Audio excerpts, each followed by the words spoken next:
सर्वत्र गोविन्द नाम संकीर्तनं गोविन्द गोविन्द नारायणाखिल गुरो भगवन् नमस्ते। दशकं 43 प्रणवत्तवदे त्वामेकदा गुरुमरुत्पुरनादवोडुं गाढाधिरूढगहिमाणमगारयन्ति माता निधाय शयने किमिदं वदेति ध्यायन्त्यचेष्टदगृहेषु निविष्टशङ्का तावत् विदूरमुपकर्णितघोरघोष व्याजं विपांसु पडलि परिपूरिताशः वाद्यावभुस्सकिल दैत्यवरस्तृणावस्ताख्यो जहार जनमानसहारणं ताम् उत्तामपांसु तिमिराहदृष्टिपाते द्रष्टुं किमप्यकुशले पशुपाललोके आबालकस्य किमिति त्वदुपान्तमाप्ता माता भवन्तमवलोक्य दृशं रुरोद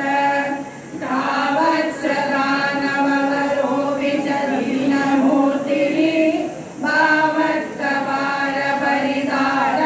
भावत्कपालपरिधारणलूनवेगः सङ्कोचमापदनुक्षतपां सुघोषे घोषे वेदायत भवज्जननी निनादः रोदोपकर्णनवशादुपगम्य मोहं क्रन्दस्तु नन्दमुखगोपकुलेषु दीनः त्वां दानवस्त्वदिनमुक्तिकरं सुमुक्षुः त्वय्यप्रमुञ्जति पपादवियत्रदेशात् रोदाकुलास्तदनुगोपगणा बलिष्ठ पाषाणपृष्ठभुवि देहमधिसविष्टम् प्रैच्छन्दहन्दनिपदन्त्यमुमुक्षवक्ष्यः सक्षीणमेव च पदन्तमलं हसन्तम् द्रावप्रवादपरिपिष्टगरिष्ठदेह भ्रष्टासु दुष्टधनुजोपरिदृष्टहासम् आज्ञानमम्बुजकरेण भवन्तमेत्य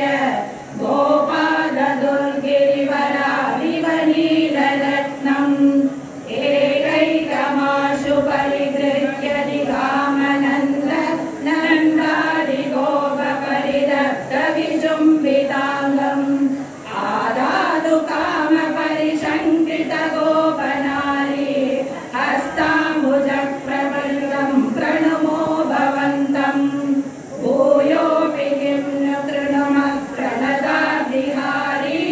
गोविन्द एव परिपालयता सुतं नः